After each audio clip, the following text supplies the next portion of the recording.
The next day after you heard from Sophia Lee, you got the following text from Mr. Dan.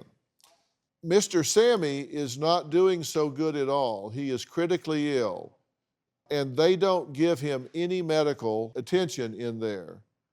I was in tears when I saw him. We have been waiting for your source over months now, and Sammie is going through hell. Is there any time Mr. Sammie needs your support? That time is now. Because if anything goes wrong, all the support you have been rendering will be useless and void. I know you trying your best, but Sammie deserves better right now. Yes, that's what Mr. Dan.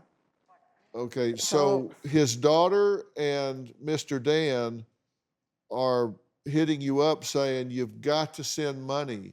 He's critically ill. He's going through hell.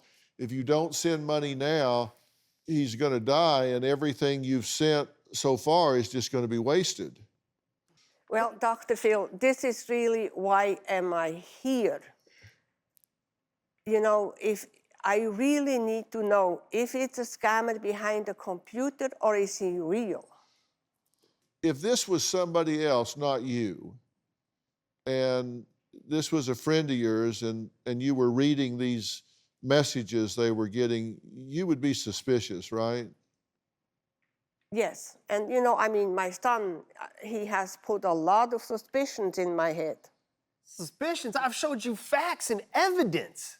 Suspicions like, oh, hey, I think of this. And I go, Mom, look, here's evidence. And, you know, guilt is a powerful motivator, right? And you've had messages from Sammie that are designed, I mean, this is my profession. It's clear they're designed to make you feel guilty. May 7th of 17, he sends you, I'm feeling depressed. I was told, and by the authorities today, the transaction you made in the bank has still not been released because of the report your son made at the bank.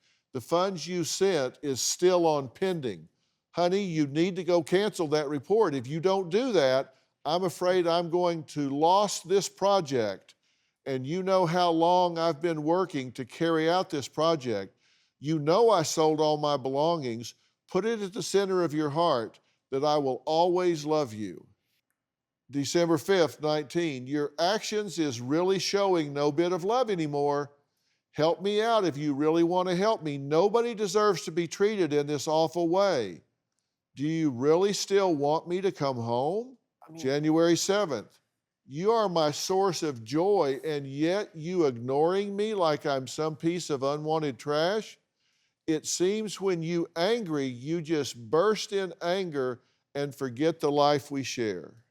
He's always guilting you, Anna. Like, he's always saying, I'm starving, I'm starving. Oh, I mean, your when you look at these, I mean, you've had these spaced out over time, but when you look at these side by side, do you see the pattern here? Yes. I'm feeling depressed. You know how long I've been working on this. Put this at the center of your heart. Your actions is really showing no bit of love anymore. Help me out if you really want. Nobody deserves to be treated this awful way. You're my source of joy, yet you're ignoring me like unwanted trash. What a horrible person you are. And you could fix this if you would just send me money.